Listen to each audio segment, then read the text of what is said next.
So, in the next content, I will introduce to all of you about land use planning process. As we all know, land use planning process have 10 steps and it includes identify problem and opportunities, data collection, data analysis, formulate goal, develop alternative plan, compare or evaluate plan, select best option, translate plan, implement plan, and monitor result. So now I will explain about the first step. It's identify problem and opportunities. What that means, identify land use issue and problem in affected area. Also identify existing development opportunities, economic potential. Analyze the existing land use situation and compare it with development goals. Also consider what can be done to solve the problem and then choose the most useful solution. For example, when we have a problem in a different type of land uses such as residential area and industry area are too close together, it will cause problem like noise, pollution, and decreased quality of life. So the opportunities, I will say that implementing effective zoning regulation and creating buffer zone between conflicting land uses. So how to do that kind of solution? So zoning can separate residential area from industrial zone, while buffer zones such as green space or park can be used as a physical barrier to reduce noise, air pollution, and visual intrusion. Buffer zone can also provide area for recreation, which can improve the quality of life for the resident. So for the second step is data collection. Data collection is the process to gather relevant information to inform decision about how land should be used, developed and managed. In order for planners to make well-informed, equitable and sustainable land use decisions that satisfy community needs while preserving the environment and supporting economic growth. Data collection aims to comprehend current conditions, identify issues and opportunities, and project future requirements. For your information, we have two types of data, it's primary data and secondary data. Primary data is an original source specifically for the purpose of a particular study or planning project, and it's first-hand data. For example, survey, interview, focus group, observation, and fieldwork. Next, secondary data. Secondary data is information that has been previously collected, processed, and published by other sources, and it's used for new analysis and decision making. For example, government report, research article, journal, website, and etc. What is data analysis? Data analysis is inspect, cleanse, transform, and models data to extract insight and support decision making. The data analysis process has 7 steps. The first is defining objective and question. The second is data collection. The third is data cleaning. The fourth is exploratory data analysis, data transformation, visualization, and the last is findings. Defining objective and question. This step is crucial as it sets the direction for the entire process. It involves understanding the problem or situation at hand, identifying the data needed to address it, and defining the metrics or indicators to measure the outcome. Data collection. This can be done through various methods such as surveys, interviews, observation, or extracting from existing database. The data collected can be quantitative or qualitative, depending on the nature of the problem and the question being asked. Data cleaning. It involves checking the data for errors and inconsistencies and correcting or removing them. This step ensures the quality and reliability of the data, which is crucial for obtaining accurate and meaningful results from the analysis. Exploratory data analysis. Used by data scientists to analyze and investigate datasets and summarize their main characteristic, often employing data visualization methods. Data transformation. Data transformation refers to the operation by which source data is formatted and structured to then fit into target system and process. In order to move data successfully between system, data transformation typically involve ETL pipeline to process raw data. Visualization. Data visualization is the practice of translating information into a visual context such as a map or graph to make data easier for the human brain to understand and put inside form. The main goal of data visualization is to make it easier to identify patterns, trends, and outliers in large data sets. Lastly is findings. Findings are the result of analyzing data to answer a research question or hypothesis.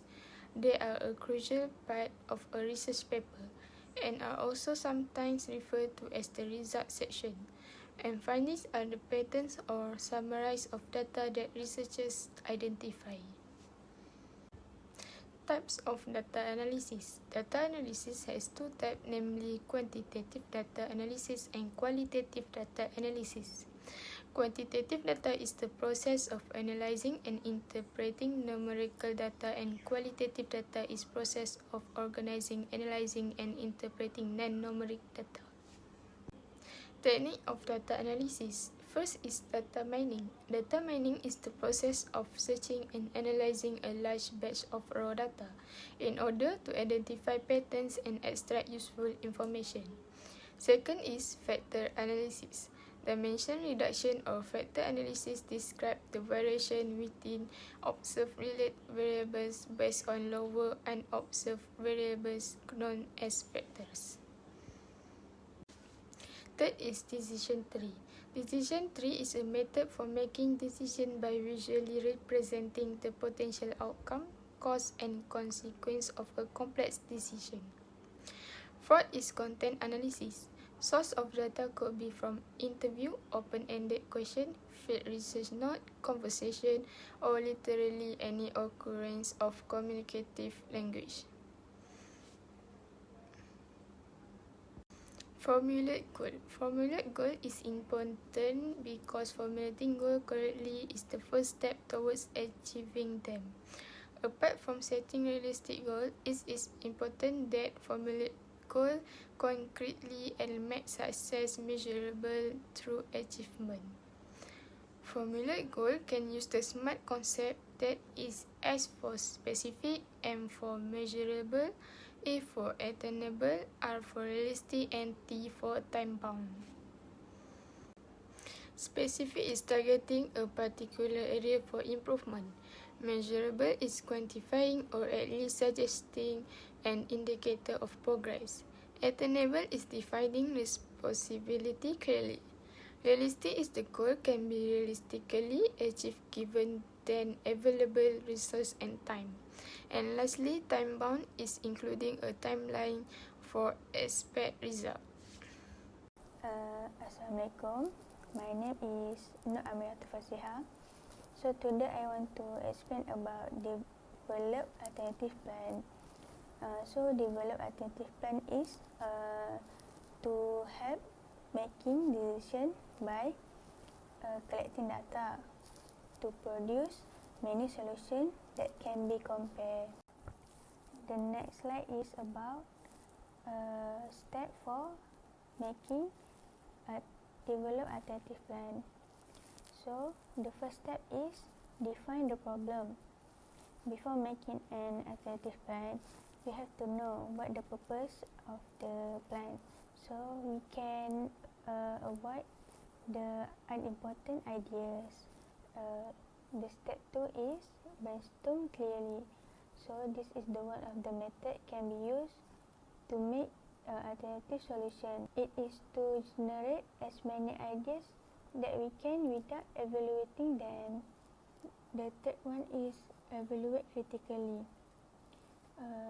So after the produce alternative solution, we have to need evaluate to choose the satisfactory one. The last step is test practically. So this is the method that we have to test them practically to see how it works in reality.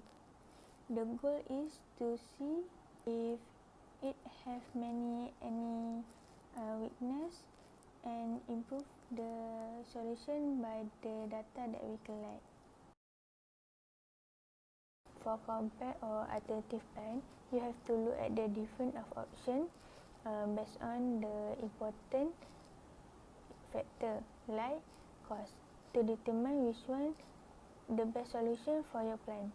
So there are examples for timeline and resources.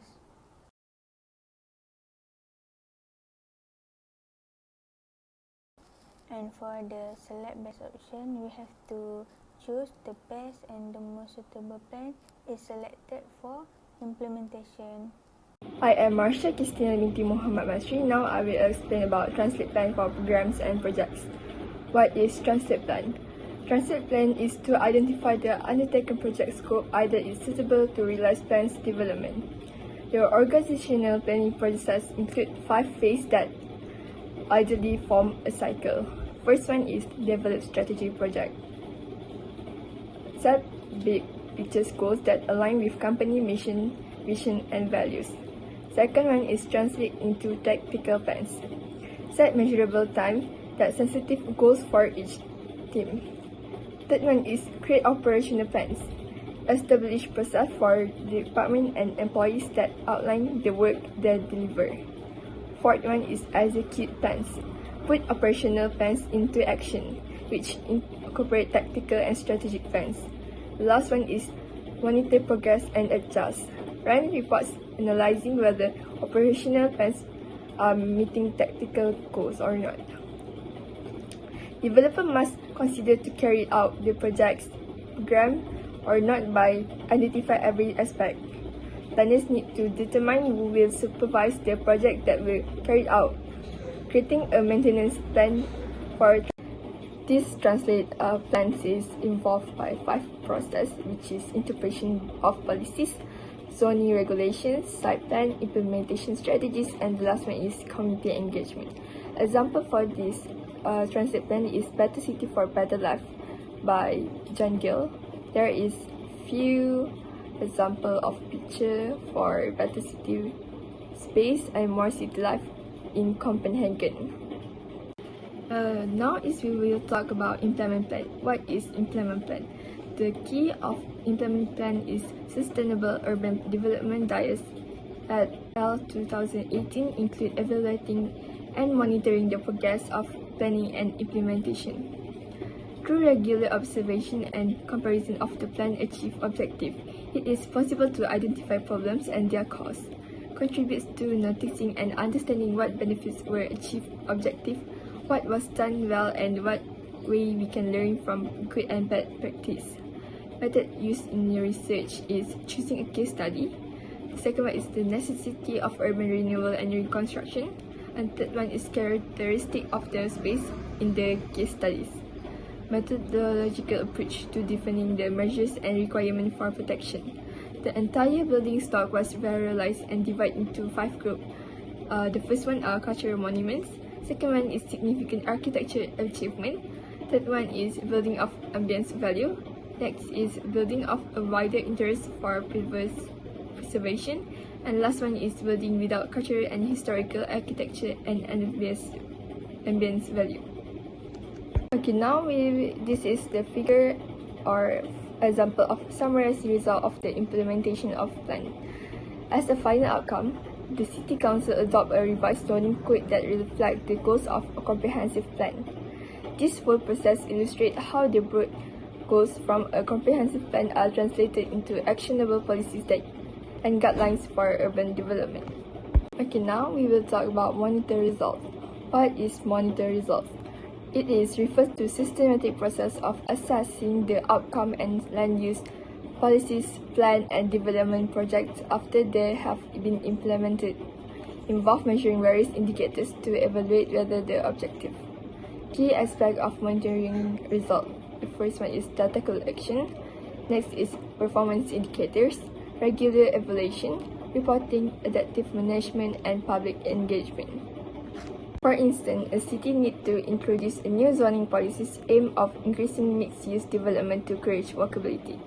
Collect data of number new mixed-use development construct, measure changes in pedestrian activities and public transit usage in those areas, survey residents regarding their satisfaction with amenities and services available within walking distance. Report format that must be followed in this monitor is introduction, background and context, program overview, program M&E, analysis of outcome and impacts. 3.0 Example of land use planning. On the surface of land use planning, there are many examples involving land use planning, and here are the 3 examples of it. Firstly, we got transit-oriented development (TOD). In simple definition, which focus on creating compact, walkable communities near transit stations to reduce car dependency, traffic, and pollution while promoting sustainable urban living. Secondly, participatory land use planning involves engaging local communities in decision-making to ensure their needs are met, fostering inclusivity, ownership, and trust while addressing local challenges effectively. And lastly, Geographic Information System (GIS) uses mapping and data analysis to visualize land use patterns, simulates development scenarios, and enable evidence-based decisions, making planning more accurate, efficient, and sustainable. 4.0 The importance of land use planning process. The importance of land use planning process as you put in multifacets, encompassing ecology, social and economic dimensions that are crucial for sustainable development. Effective land use planning serves as a framework for managing land resources, ensuring that they are utilized in a manner that balances development's need with environmental conservation. The synthesis highlights the critical aspect of land use planning process. The first one, ecological factor.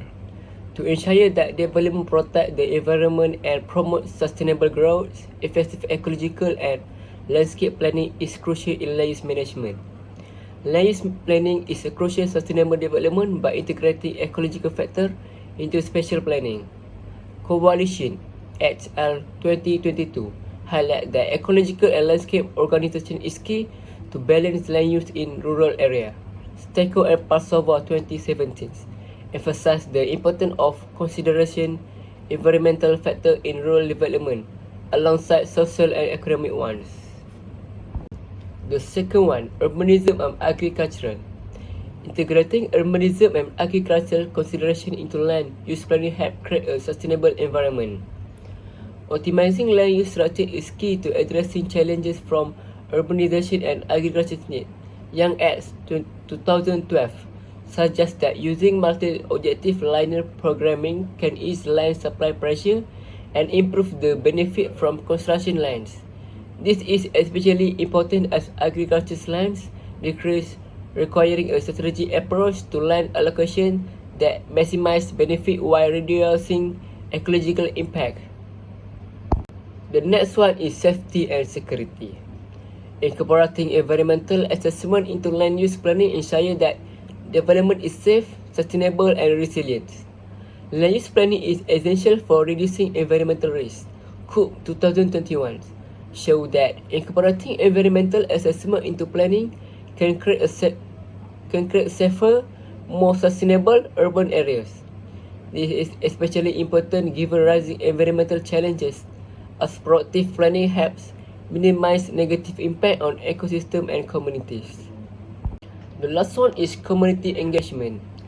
Incorporating public transport into land use planning is key to making cities more sustainable, efficient, and livable. Land use planning is crucial not only for ecological and structural concerns, but also for community engagement and addressing social needs.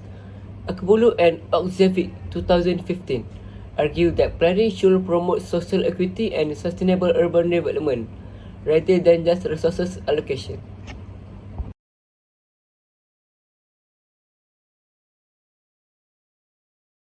Okay, bismillahirrahmanirrahim. Assalamualaikum warahmatullahi wabarakatuh.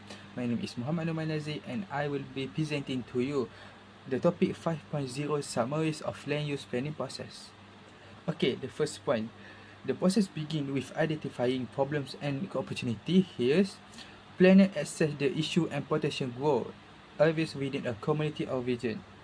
This is for the understanding what needs to be addressed or improved to the planning.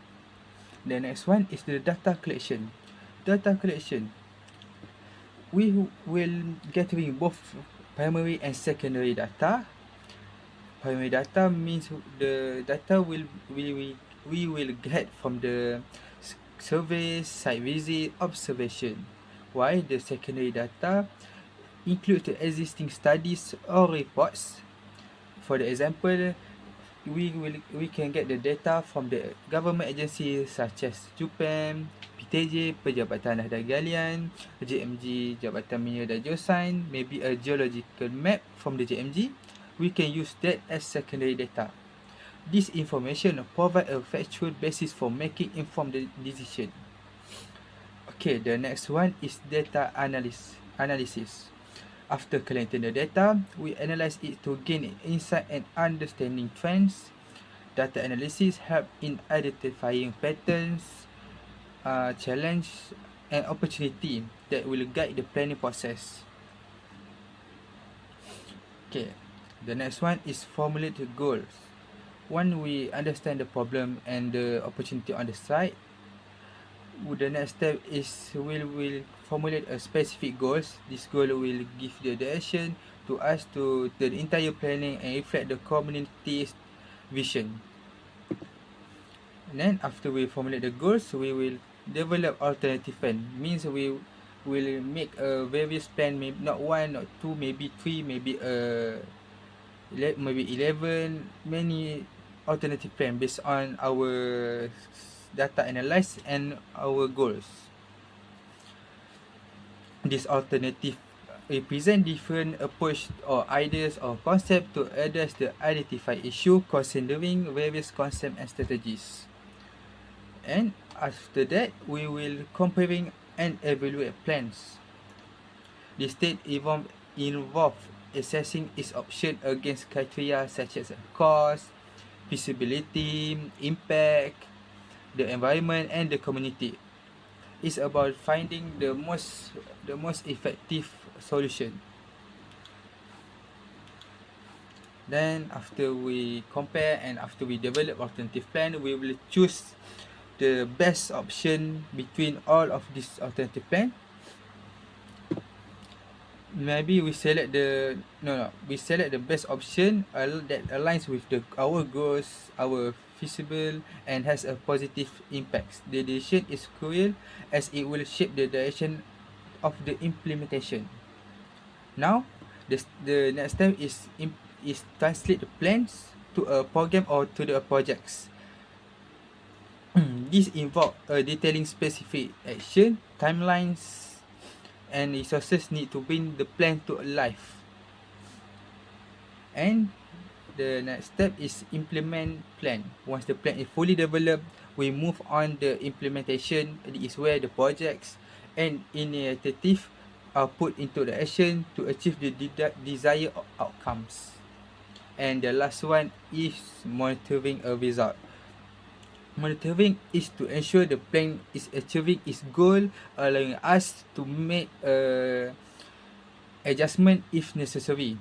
In summary, the land use planning process is comprehensive and iterative approach. By following each step from the first one identifying the problem and the last one monitoring the result, we can create a well-planned and sustainable space. Okay, that's all for me. Thank you very much. So now I'm going to explain about development process. Here have 4 steps of development process that we have to highlight. It's followed by process identification, information gathering, design and analysis, testing refinement, and the last one is implementation and monitoring. So in the next slide, I will explain more detail about a certain step. The first step is process identification. Process identification teaches us to identify scope activity that we have to cover. It means you need to define the boundaries and action that will be included in the process. It is to ensure that everyone involved understand the start and until the final outcome. The second one is state the objective of the process.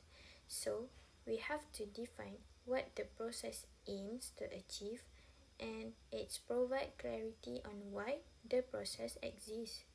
And the last one is determine key entities that need to be involved.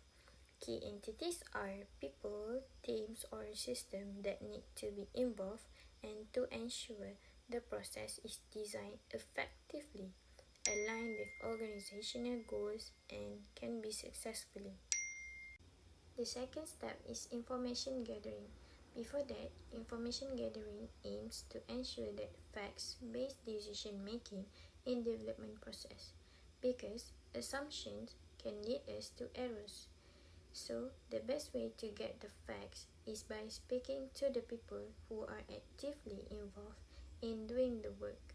You have to gather facts from people and familiar with relevant issue and also analyze any data to help the team in facts. These are types of valuable information to gather in these steps. The first one is the frequency of process is used, time spent using the process, average time it takes to complete the process, the current quality and errors rate achieved, the major categories and frequency of variance outcome, a measure of the impact the existing process, and the last one is the cost in time or money of not improving or implementing the process. So, depending on the nature of the process being developed, other metrics and facts can be appropriate to collect during the information gathering step. For new processes, the information gathering may be more difficult, but time spent collecting data and facts prior to developing a process always result in a stronger outcome. Hi, Assalamualaikum. It's me again. My name is Muhammad Noman Haziq and I will be presenting to you about the topic 6.0 development process. My friend already explained the first and the second step. Now I will be explaining to you about the design and analyze. Okay, the third step is design and analyze. First we start with we create a detailed design or blueprint that's meet the product requirement. The goal is to make a clear and detailed plans which can be reviewed and improved. The key activity for the for this step is defining requirement, which means this is where we figure out exactly what the product needs to do. The second one is outlining the system structure.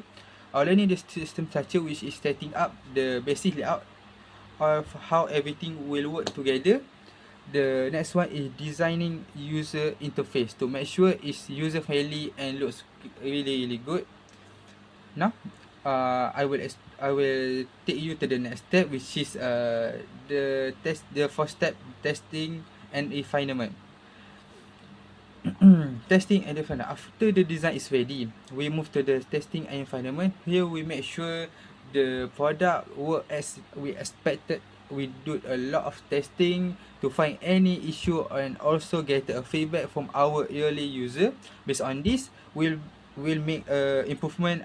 We make change and before the product is fully launched to the community. And the last one, the last step is implementation and monitoring. This step is same like land use planning process, but this is the development process. The last step is where the product is introduced to the community, to the real user. We continue to gather feedback from them and monitoring how it's performed. Even after it is out, we can updating and supporting to make sure it's keep getting better. Okay, for the summary of development process, I can say the development process include planning and designing, testing and improving, and finally launching and monitoring. And this development process have a 5 step. Okay, Each step is very important to make sure the quality of layout or the quality of product. Okay, thank you. So in conclusion, land use planning process is about making informed judgment about the use of our land, because our land is aided by land use planning. We can design sustainable and beneficial spaces for all by taking into account the demand of both people and the environment. Through this process, we can ensure that our towns and cities are efficient, well planned, and future ready.